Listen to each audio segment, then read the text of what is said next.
You're listening to Just, stories about the people working to build thriving communities rooted in justice. I'm Jes Averhart, co-founder of Black Wallstreet Homecoming. And I'm Rob Shields, executive director of the Recity Network. All right, look, so here's why we're here. We're here to get proximate. We're here to listen. We're here to process. And we're here to help you process. But here's what we're not going to do.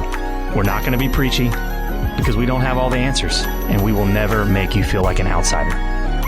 Keeping with the theme of sharing, we always want to acknowledge the whole person, and that starts with our personal check-in. Let's do it. Wow. Okay. We're still here. We made it. We're still here. I said it as a statement, but maybe it should also be a question. Like we're still here. Are we still here? 2021 is here. Season 3 is here. Yeah, it's like NBC. Like, does your pilot get canceled? Kind of thing. You're like, no, we've got season 3. We're still here. Thank you, everybody. Yeah, it's an honor. It's an honor. It really does feel like a privilege, Jes. And I know we haven't really left our listeners wanting for that long, right? So hey, You guys, you're welcome. You're welcome. We didn't go on a long hiatus, and I think that the spirit of this podcast makes sense. You got to keep these conversations going. You can't take a break because these issues really matter. So it's an honor to be back with you for a third season. I'm pinching myself a little bit. I'm excited. to be here, but we got to stay on brand. We got to stay on brand and actually check in, give the people what they want, what they're used to. What they want. That's right. That's right. Catch our listeners up on all the things since they last heard from you a whole month ago, a month and a half ago. 6 weeks ago. Yeah.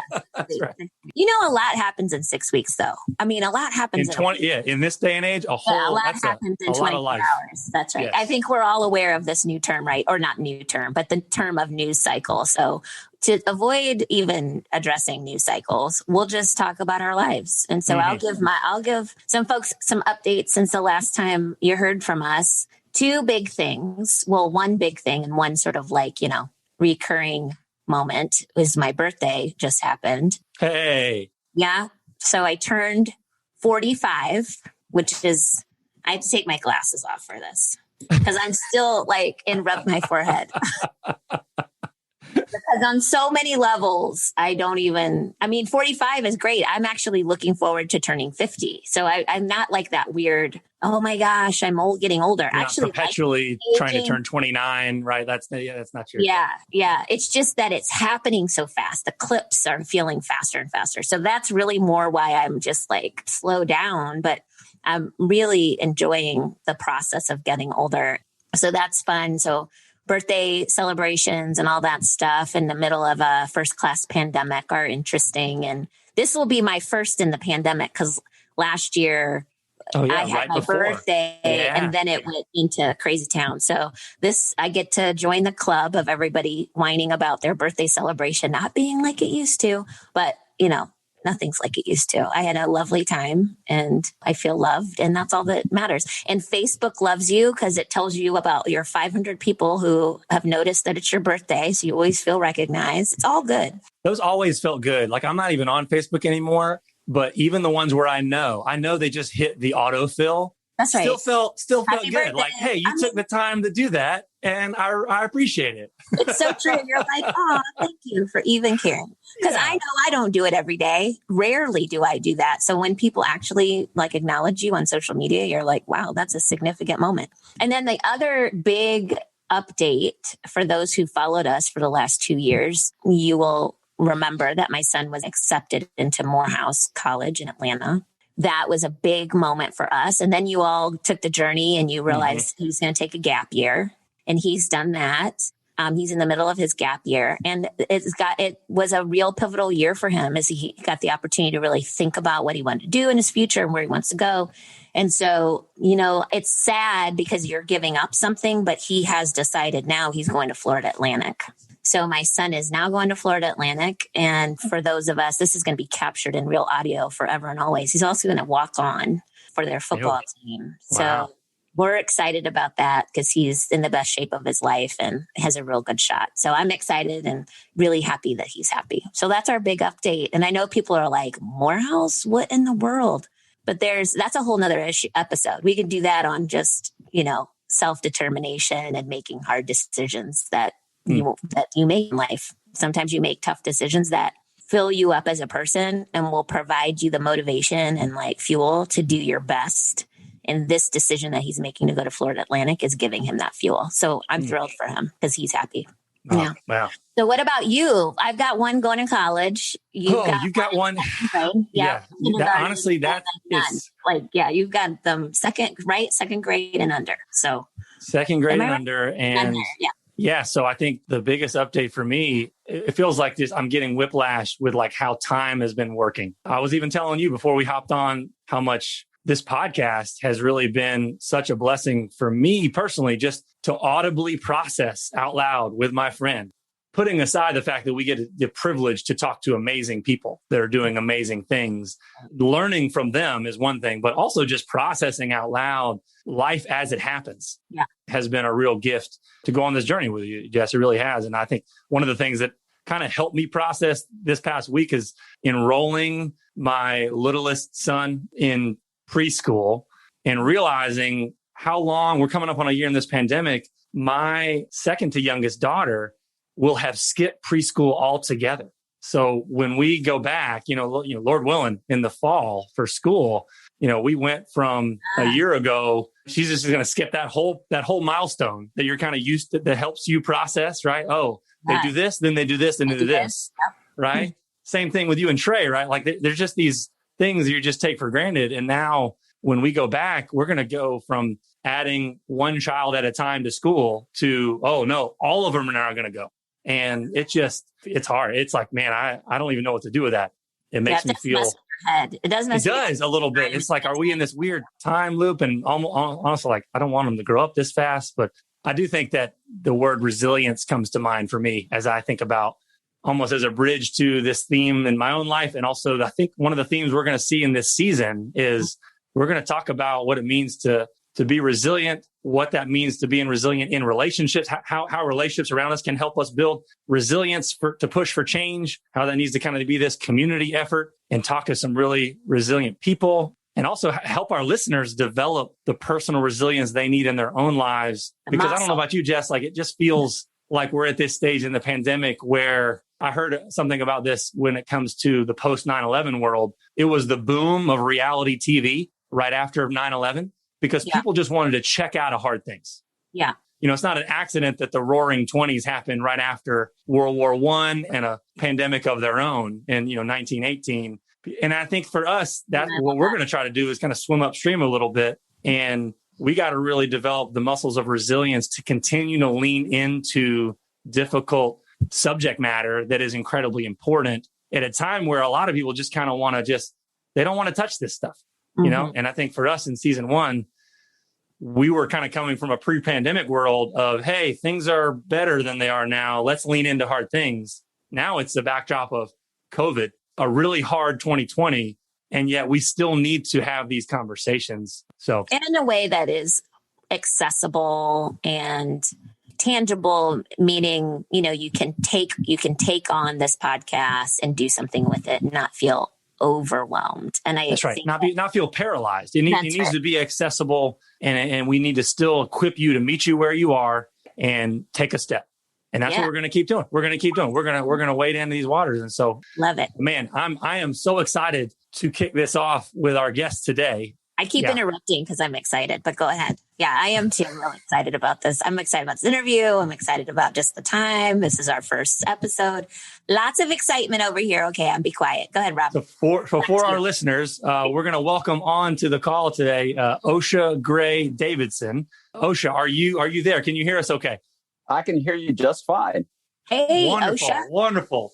Thank you so much for being with us. We're thrilled to have you. It really is. You're someone that we've been following your story, what you've been putting out for a while now. This feels a little bit of full circle for us, Jess, because this is a Durham-based podcast. Yeah. And now we're getting to welcome you, Osha, as an author of the book Best of Enemies. I'm going to roll out your official bio here in a second. You have a lot more than that going on, and you have a really impressive resume. But I know for us, really wanting to lean into issues of injustice being based here in Durham. This has been like the conversation I almost feel like we've been building towards for 3 years. And there's going to be a really amazing way to both reflect back on some of the conversations that we've been having and then set the course for how we have these conversations in the coming year. And so you're coming in at a really pivotal moment, I think, for us and can be a really, really powerful bridge. For those of you who don't know, let me tell you a little bit more about Osha before he tells us about himself. Osha is a freelance writer and author of 6 works of nonfiction,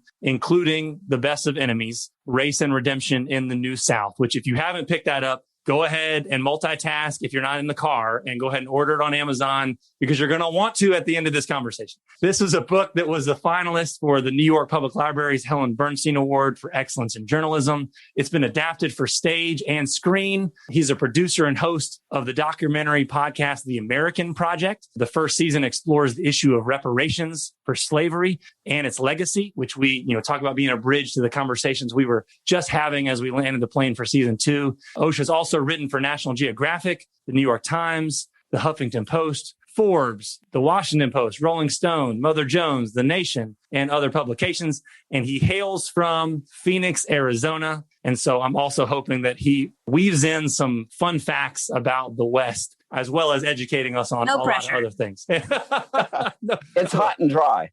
There it is.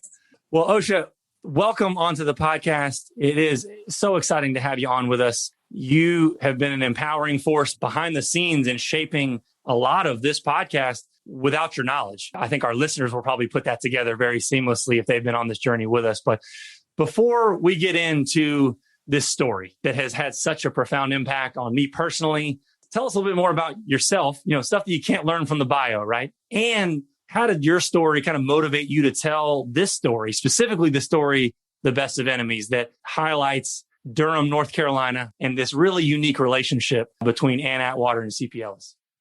Well, first, Rob and Jess, thank you so much for inviting me to be on, especially the season opener. That's congratulations as a podcast producer who's just finished 1 season, 3rd season. Man, I'm impressed and envious. Let's see. A bit about myself. It's funny because I'm not used to being on this side of the microphone. I'm the one usually interviewing people and asking them about their lives. But I grew up in Iowa, which is a predominantly understates the matter, predominantly white state, more so than, in fact, in the 60s. But it's interesting because one thing that motivated me to tell the story of Ann and CP was the fact that I knew so little about race. And what little I knew really was that it's America's largest issue, the thing that's most critical to our future. And I knew that, but I didn't know the details of it. And the details aren't so much details as they are the roots of American history. And I did not know, it's popular to say now that you can't know American history without knowing Black history. But I thought I had a fair handle on American history. No, I had no real clue. And it seems to me in the past 10 years, and I don't know, maybe this is the work that I've been doing, or past 20 years, there's been this explosion of scholarship that really, because it focuses on Black history, it puts into perspective American history and makes American history understandable. It explains so much of what's happening, what's been going on the past few years, but it's actually been going on since 1619. It was a big journey for me, and it's one I'm still on, the catching up on the real education of America. So the story of Ann and CP was just as a story, a fascinating story. How does a KKK leader and a Black community organizer, a woman, become really best friends? I mean, how is that possible? So I was drawn to it. As a freelance writer, there's this Venn diagram of what moves you, what are your passion projects? And then from a publisher side, what's important? What do they think is going to sell?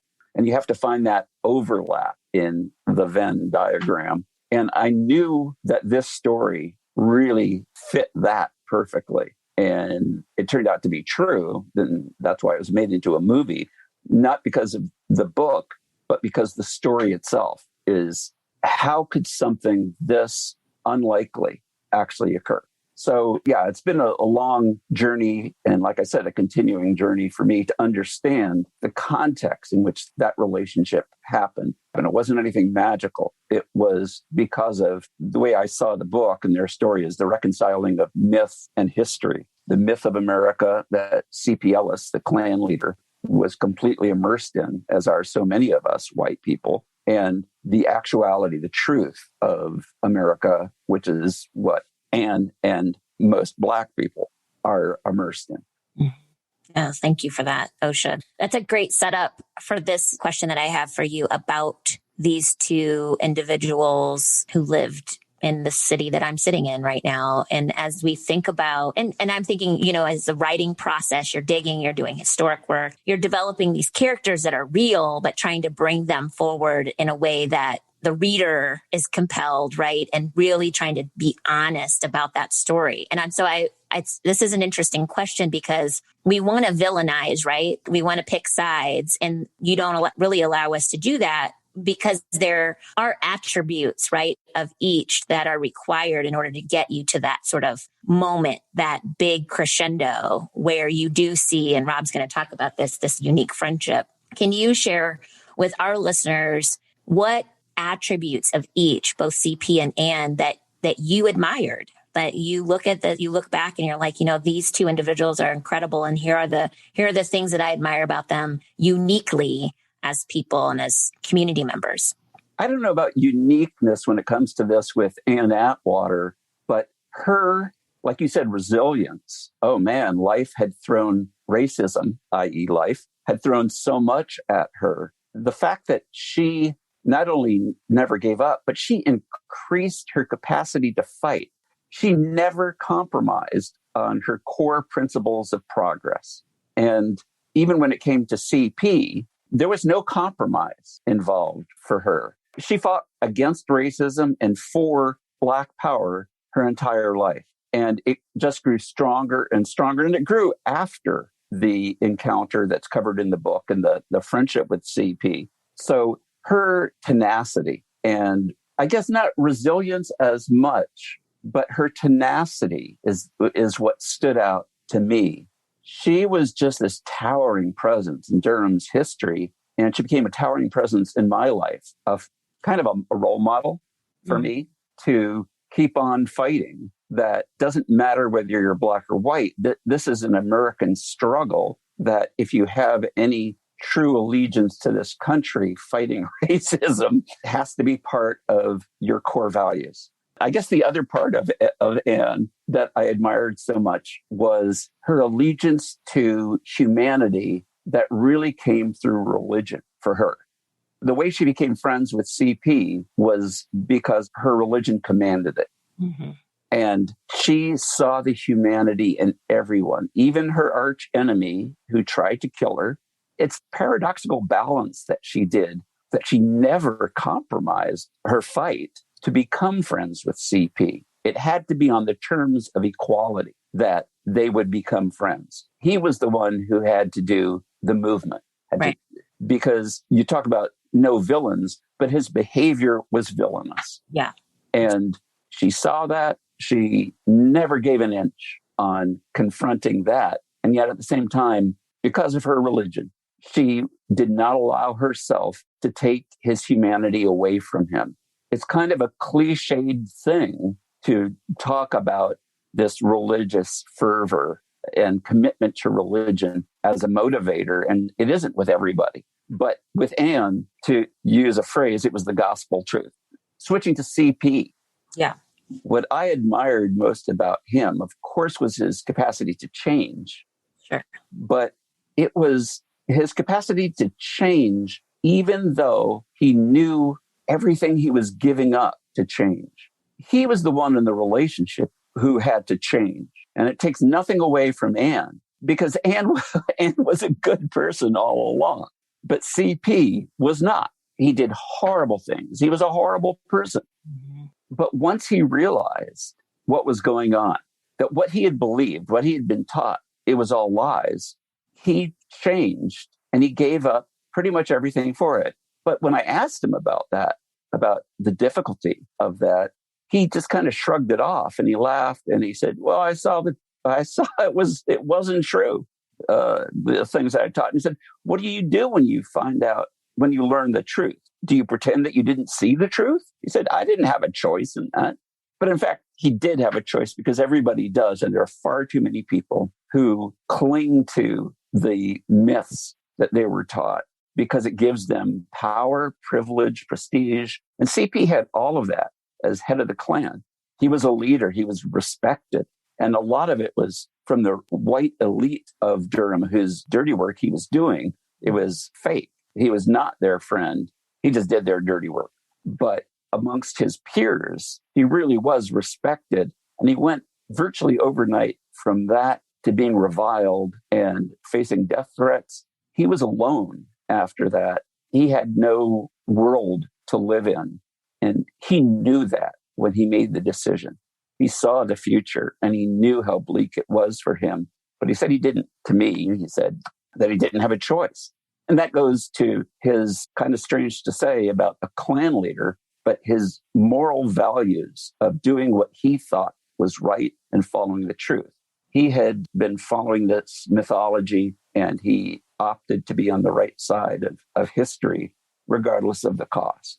But he has been a huge role model for me whenever I think I can't change something or that something's too much of a stretch, that, hey, if CP could do it, you need to step up. Yeah. Thank you.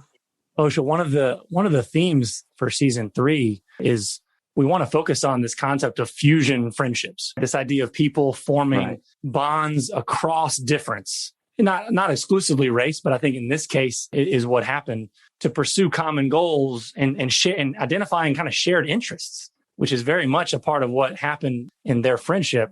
Tell us, what lessons can we learn from their friendship and how do we apply those lessons into today's divided culture? Honestly, it's crazy to say this, but when you talk about a former head of the Klan and a civil rights activist, in some ways it almost feels like less daunting than the chasms that exist between us today. How can this be a blueprint for forming these type of relationships? And I think you've alluded to this a little bit in who, the role each of them had to play in their friendship. How can that be a blueprint for us today in forming similar relationships? And how do we do it? That's a great question. And I don't have any really easy answers for that because, like you said, the situation isn't exactly analogous to what's going on today. One lesson for white people is the fact that in becoming friends, Anne didn't have to change anything. It was CP who needed to make the change. So holding fast to your principles and yet not dehumanizing the other person, I believe that's a lesson that still holds. For Anne's side of it, one lesson that anybody is capable of change. If CP could change, anybody can change. And so it's why over the past 4 years, I've broken off friendships with people who were advocates of Donald Trump and Trumpism, because I recognize, like a lot of us did, seems pretty obvious what he stood for: racism, division, fascism, anti-democracy. And I was open. In fact, I've reconnected on at least one friendship because that person realized that, that's not the way to go. And so being open to the humanity, and never dehumanizing the other. And that's one thing that's bothered me over the past 4 years, calling Trump followers some form of dehumanization. And it's important to remember, these are humans. And it doesn't mean you cut them slack. It just means you don't preclude the possibility of change. And that's what I got from CP. If he can change, anybody can change. If there's a blueprint here, it's being open to the possibility of change, but without compromising from Anne your core principles. She examined her core principles to make sure, are there things that I've believed, are they really true? Are they still true? And one thing that she believed for a time was that all white people were evil. And she realized, no, not all white people are evil, but even more importantly, the ones who are evil have the capacity to change. And that capacity to change is really the most salient point of this book. That's it. Yeah, that's a lot. It's not even just it, right? That's so powerful. I'm very introspective right now. It's almost like we need to do a re-release of the book in schools or a release of the book in schools for required reading. And then also a re-release of the movie. There's just so many lessons there. And I appreciate, Osha, your reminder. It's again, simple, but not simplistic. This idea that as long as we are human, right? We consider and we can see the humanity in others, that the power to change exists. Absolutely. There was a psychologist, could have been Erik Erikson, I'm not sure, but he talked about pseudo-speciation, which is this belief that somebody, and with racism, it was actually the science-based idea that different races are different species. And the word pseudo, prefacing that, meaning false, was that we're not different species. And there's this inherent bias from growing up in a racist society, white supremacist society, that really is a form of pseudo-speciation that dehumanizes. So it's a different species. I understood this growing up as a Jew in the Midwest in the shadow of the Holocaust, where I learned from an early age that Jews were considered a different species by Nazis. And the way I was treated sometimes, the first job I applied for when I was 14, I think, I didn't get. And it was as a dishwasher at a country club. And I didn't get it because the guys looked at my form. There were two of us, a Christian friend of mine and me. And this guy who was doing the hiring said, "Oh, yeah, we need both of you to start on Monday." And then he looked at the forms and he looked at them again. And back then you had to write your religion down. I don't know if that's still allowed. But he looked at the forms. He said, "Which one's the Jew?" And I raised my hand, and he never said another word to me. He turned to my friend and said, "We just need one person. You start on Monday." So I have this tiny taste. I don't want to overdo this because the kind of discrimination I face as a white Jew is nothing like the kind of discrimination that virtually all Blacks face in the United States. But it gave me this tiny taste of being dehumanized and looked on as a different species. I mean, I didn't know that word back then, but it was so powerful. And maybe that helped me want to pursue this because of pseudo-speciation. It probably is a motivator. I mean, those things mark you. You kind of becomes part of your DNA. It becomes part of your why. It solidifies your values, at least for me. And I appreciate the story. I mean, I understand that that's very different experiences, but appreciate the storytelling because it's through stories like that, even your taste of that sort of discrimination and the devaluing of you. 1 minute you were valued and within a second you were not.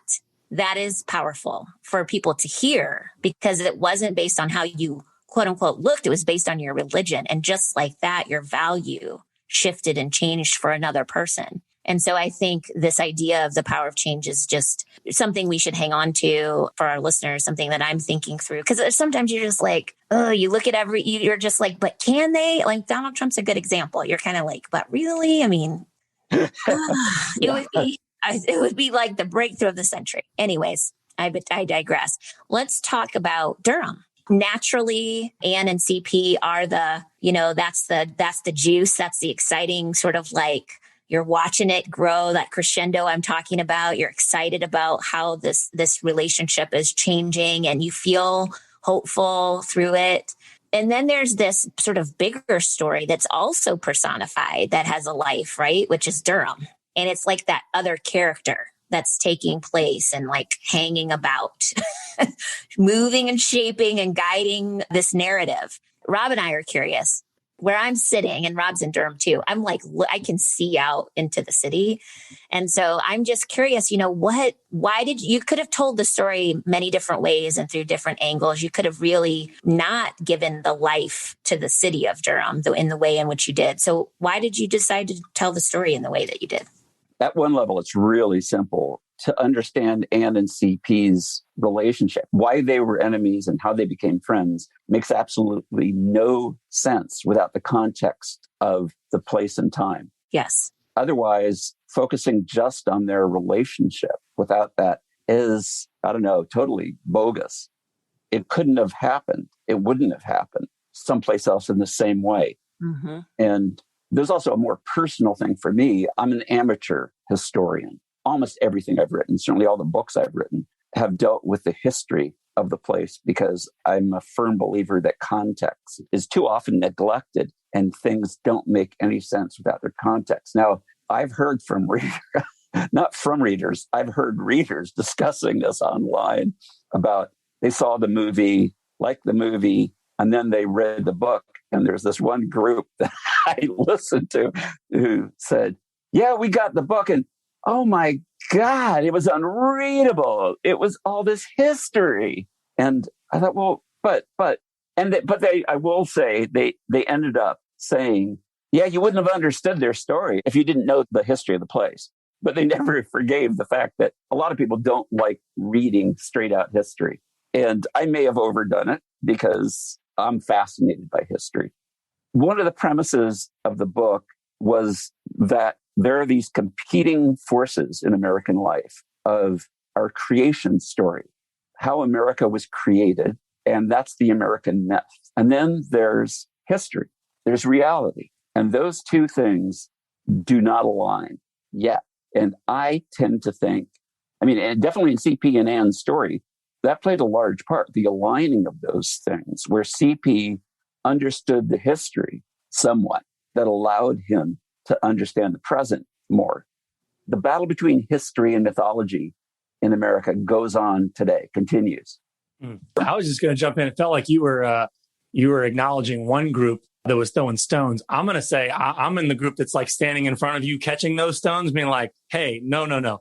The history is so huge. You don't understand their relationship without the context. I'm like amening over here when you're saying the importance of context, because I read the book first before I watched the movie. And I think obviously we're biased here. Like if you're a Durham native, if you're a North Carolina native, then that's going to be more relevant to you. So I understand someone that, halfway across the world watching the movie, that the relationship was what they really only maybe cared about. But to me, you just don't understand these characters unless you understand the city and the time and the place that shaped them. And also, you're not going to be able to have much hope for seeing that play out in other places if you remove them from the context, because every relationship exists within context. So I'm in the other group. I just want to acknowledge that other group. So I think a lot of our listeners probably are as well, because if they're still listening to us by now, we've done a whole lot of backdrop in context over our past 2 seasons. So I think that sets up one of the things that really struck me most from the book as we're wading through the complexity and nuance that you really can't accomplish in 90 minutes on screen, is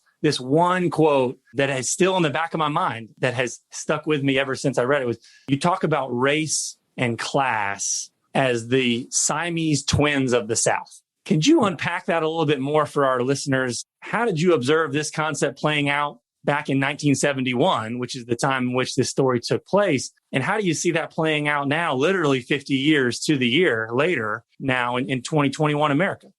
Yeah, well, to be honest, I don't know that I would use that phrase if I were writing the book now.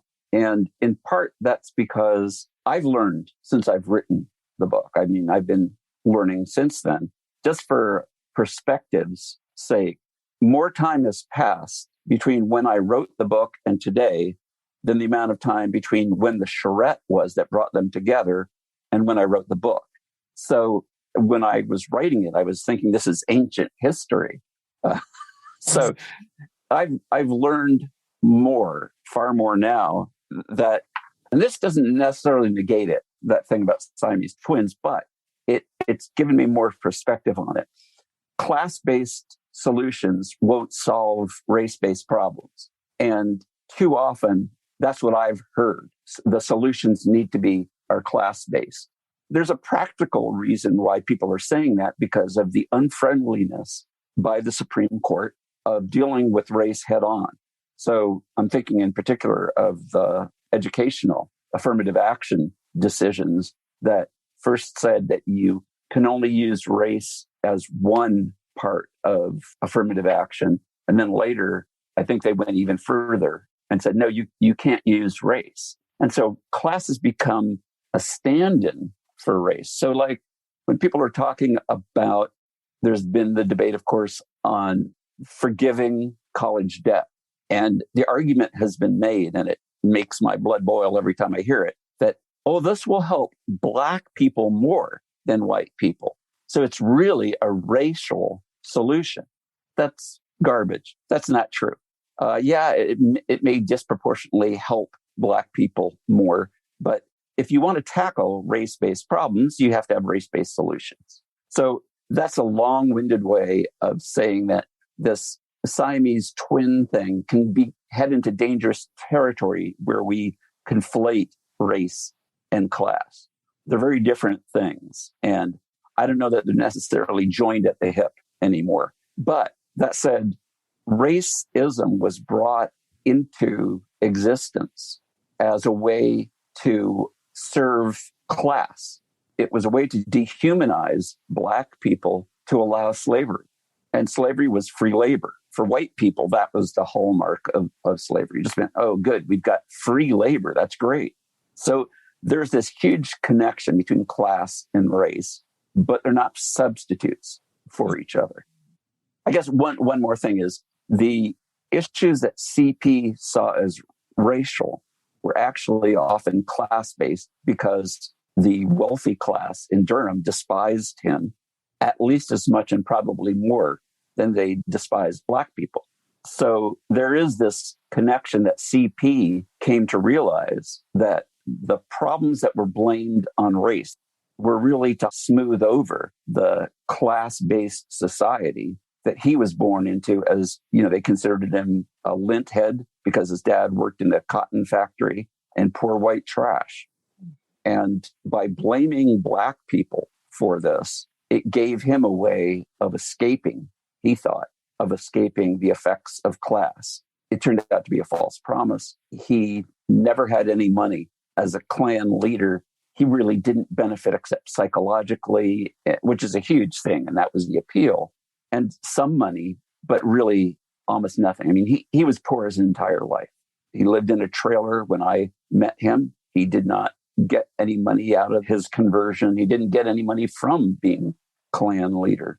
He got a chance to see the world as it was. And to him, that was worth it.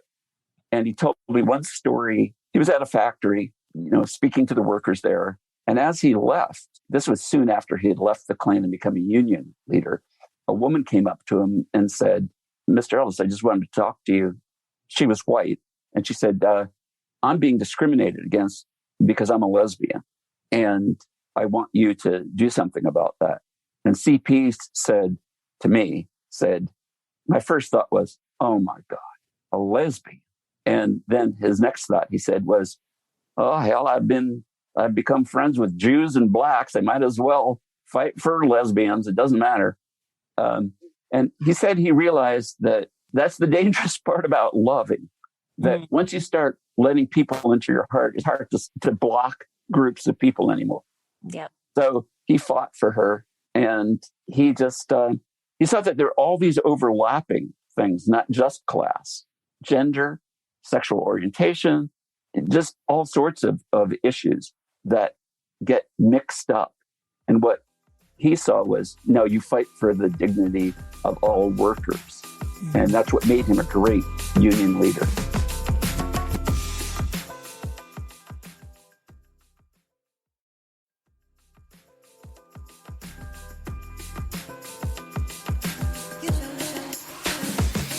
I'm so enjoying this, Rob. Are you just I'm so leaned in. Again, people can't see us, but I'm totally leaned into this. That last story that you told about the woman that he, supported, and it was interesting to me because that to me is a really defining moment around really testing your core values. Really. I mean, because you have all of this history of making these choices, and, you're kind of you threw the gauntlet down, but are you still exclusionary? Does love cover all people? Do you see people with the humanity that you eventually saw Anne through, especially if it's not guided through a spiritual lens and it's just a core value? So here this woman tests his core values. Right. Absolutely. I really do think that's fascinating because it's like, man, I've been through all of these things, right? Do I want to do it again? And he's like, no, but my core value is driving this. So whether I want to or not, I must, because it's who it's in, again, in my DNA. And I sort of love how the DNA got reconstructed. It's like, and it shows. I mean, people talk about racism being in our DNA. I know that the 1619 Project came by the New York Times, got fire for saying that racism is part of the United States in our DNA. Fabric, yeah. Mm-hmm. But she meant that as not literal DNA, obviously, and that, we can reconstruct that DNA. Yeah. And in fact, the only thing that will save us as a country and make us great is if we do reconstruct that DNA, and that we can.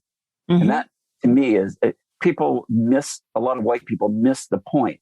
People I heard from who objected to that miss the point of that whole thing is, look, this is what CP had to do. He had to confront the myth of American history as that we're this classless, we're the greatest nation in the history of the world. That wasn't true, but it can become true. And it doesn't really, to me, it doesn't make any difference how we measure up to other countries. It's what are we going to do for ourselves? What are we going to do here to perfect this country? We've got this great creed, as William Darity, who you've had on your program, who's one of my mentors, talked about what can we do to live up to our creed. And as he put it on the podcast, whether or not we institute reparations says a lot about whether the American creed has any meaning. And I tend to agree with that. Yeah, that's perfect segue into the American Project. So you're talking about this new podcast that you have out. And yes, our friend Sandy Darity, who's a friend of the Just podcast, helped support. I'm glad to hear he's a mentor.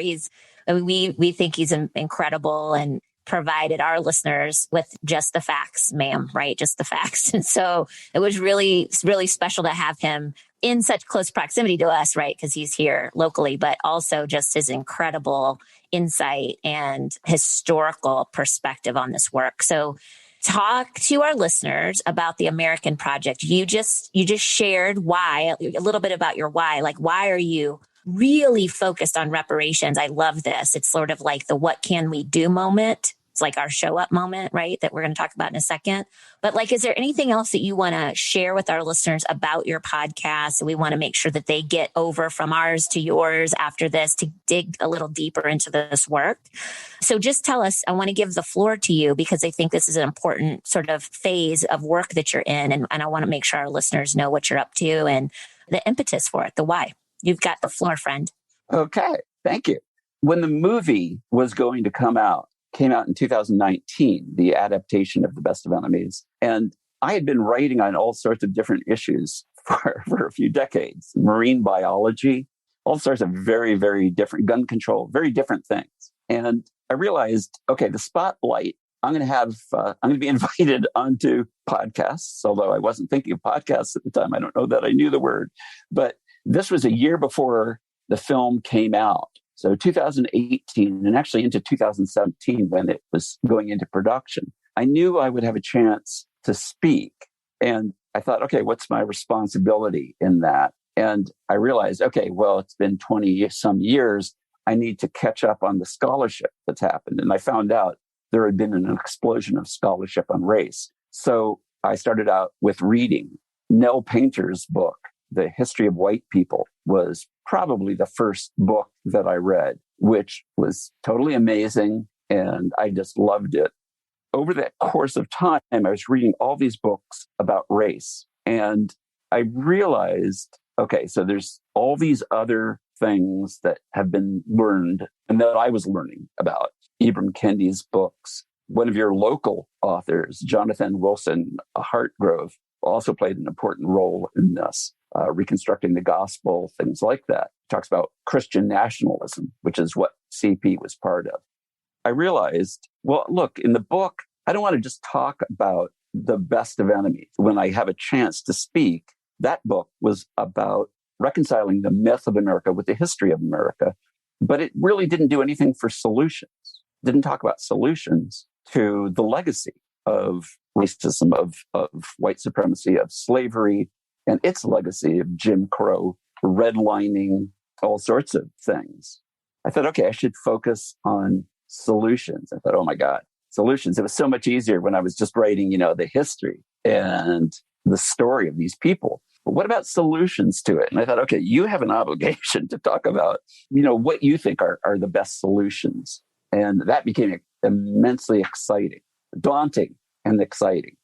I noticed I kept hearing about reparations, which I had heard of before, but never in a really powerful way to me. And I listened to all these YouTube talks about reparations. I read all these, I'd searched reparations, read all this stuff, and I realized the name Sandy Darity kept popping up. It was him on like 80% of these YouTube videos, and they were over decades. And I read his work, and I realized this guy is like this solid scholar and a top economist in the US, and he's focusing on exactly the issues that I'm interested in. And the more I read and listened, the more I became convinced that reparations is the issue that I should turn to. And I thought, okay, what else after the spotlight goes? What more can I do? Because I felt like, well, now that you understand how big a problem racism still is, and of a solution, what are you gonna do about it?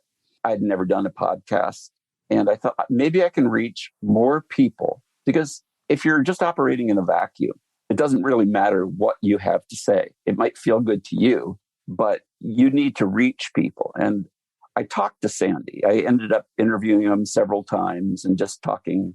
And I told him my idea of doing a podcast on reparations. I said, but as a white guy, I'm a bit leery about my doing a podcast about reparations. And he said, do not worry about that. Do not stop because of that. He said, there are white people who will not listen to a black man or a black woman talking about reparations. That's just the nature of this world. So we also need white people talking about reparations. So if you don't want to do it, don't do it. But don't let that be the reason. Mm-hmm. So I decided, yes, okay, this is something I can do and something I should do. And part of it, I'll admit, the personal satisfaction issue, once again, that Venn diagram of something that I felt passionate about and is utterly fascinating, was the context of reparations, the history. I didn't know that Patrick Henry spoke for reparations before the founding of the country. He didn't use the word. What he said was that we need to get rid of slavery if we're going to declare ourselves this freedom-based country, because we're using being enslaved as a reason to get out from under England. Yet we have slavery, so we can't do that. It just is hypocritical. Of course, he was right. Mm-hmm. The logic in that is astounding. You know what I mean? It's just like, right. Okay. Duh. It's a problematic rallying cry. Yeah. Right. And the British used that.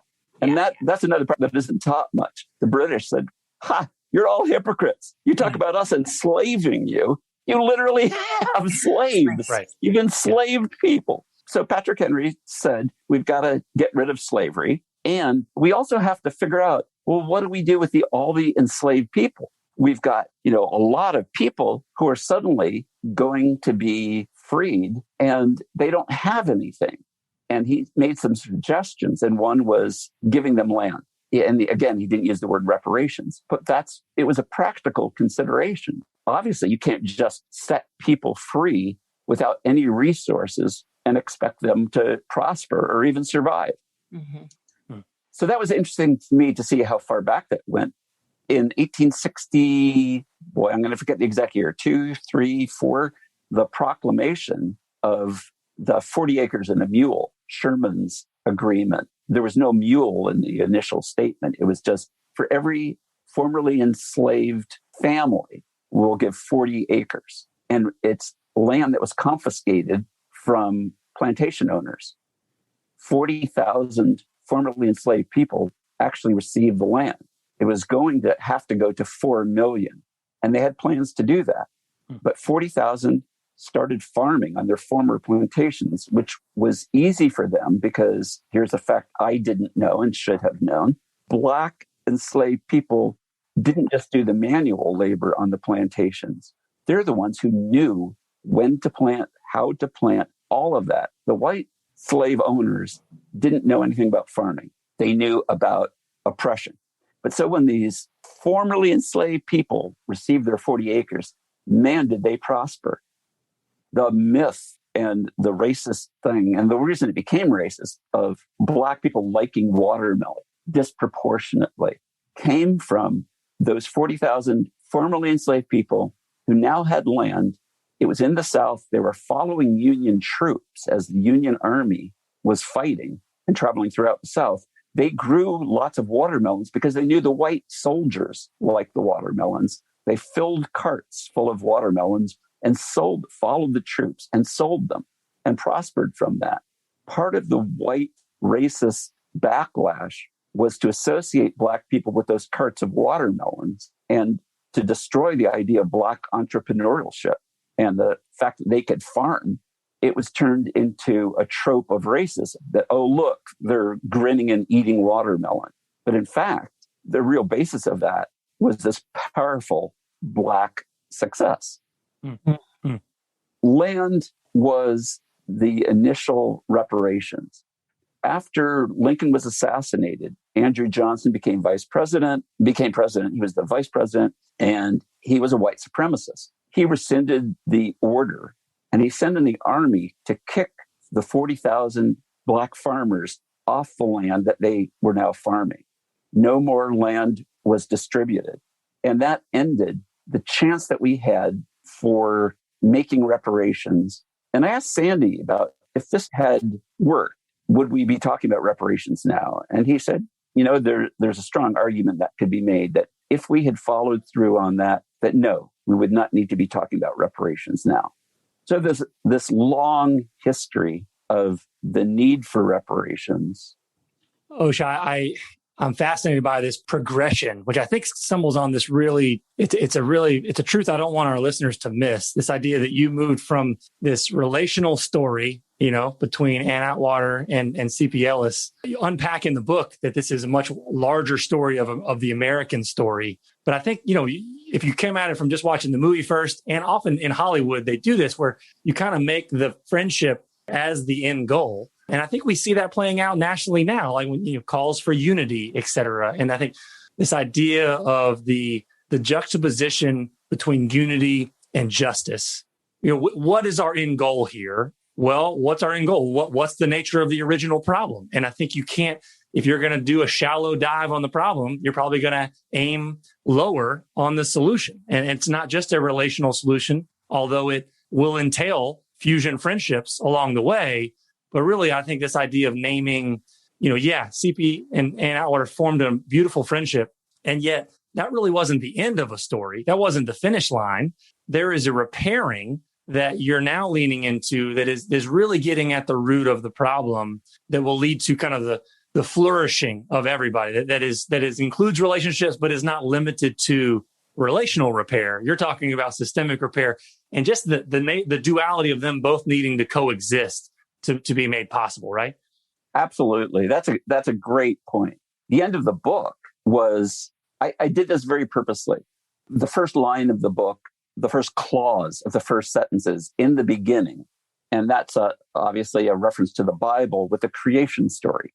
And the very last line of the book is dealing with CP after he pulls over to the side of the road and reconciles himself to the fact that, okay, he's changed. He has to go on. He has no idea about how things really are in the world so much as he's wiped the slate clean of the myth. And the end of the book, it ends with the last clause of, it's the good beginning. What you said struck me right on the nose that, yeah, that's the beginning. The book ends with a beginning. So what do we do about it? Right. And what did CP do about it? And that's where I'd love to, for our listeners, when they're processing this conversation, we always want to land with a next step. And so what is that next step that you would encourage them? If you could pick one show up moment for our listeners, what would that be on a practical level? Ooh, I feel like I can only address that to white people. I'm only qualified to do that. And I would say, I mean, just from my own personal experience, the beginning is to educate yourself. You can't really do anything until you understand how we got to where we are. And that's where it started for me, educating myself, reading. This has been an amazing time since I wrote that book. Like I said, more scholarship on race in America. It's really wonderful. It really fills out the American story, and schools need to do a better job. But as far as white people, what we can do, well, educate ourselves, but then take action. Align yourself with movements for justice. And to me, the biggest, most important, most critical movement for justice in this country is the fight against white supremacy and the legacy of white supremacy. But we each have our own areas of interest and abilities, and using those to be part of this fight to make America live up to its creed of liberty and justice for all. I need to leave it in broad terms because each of us are unique. So find out what you can do to help America live up to its creed, and don't be afraid of encountering your own biases, because that'll stop you from pursuing justice, because you'll feel guilty, and guilt is so irrelevant and so deadly to movements for justice. Guilt is a way of avoiding taking action. And it's a natural thing to feel, maybe when you realize what your white privileges are and how you've been complicit in this. Drop that, move through that. Okay, accept that you're feeling guilty, but then, okay, now back to the real story. What am I going to do about it? And that's a line that Anne kept saying to CP. What are you going to do about it? And I think that's something that white people in general really need to ask ourselves. Okay, so what am I going to do? Love it, love it, love it, Osha. I'm sitting here thinking, like, if people listen to the podcast while they're running or driving, how do they write all these nuggets down? I have a whole page of like notes from our talk. I guess people listen to it twice. They go home. There you go. Down the notes. It's all good. Please keep listening while you're driving and running. Just, come back home and write your notes down. I'm constantly amazed at what I don't know. That's pretty much. You and me both. Constantly amazed. So, Osha, we are grateful to you for joining us today. We're grateful for your insight, your wisdom, your pragmatic approach, the way you're able to unpack it for us in a way that is easy to understand. And also it's compelling and challenging, all these good words, right? But that's how I felt. And I just appreciate you kicking us off in season 3. Fusion Friendships is... What an honor. It's an honor for us, truly. It kind of puts the flag in the ground around the direction that we want to take season 3. Rob and I feel like we are a fusion friendship. And so it just feels really good to start with you, your perspective, and in CP's perspective. Really, the spirit of that relationship will take us through season 3. So again, we're honored to have you here, and thank you for your time. Please check out the American Project, friends who are listening. Osha gave some books, and we'll make sure that we get that out there. But let's keep pushing this.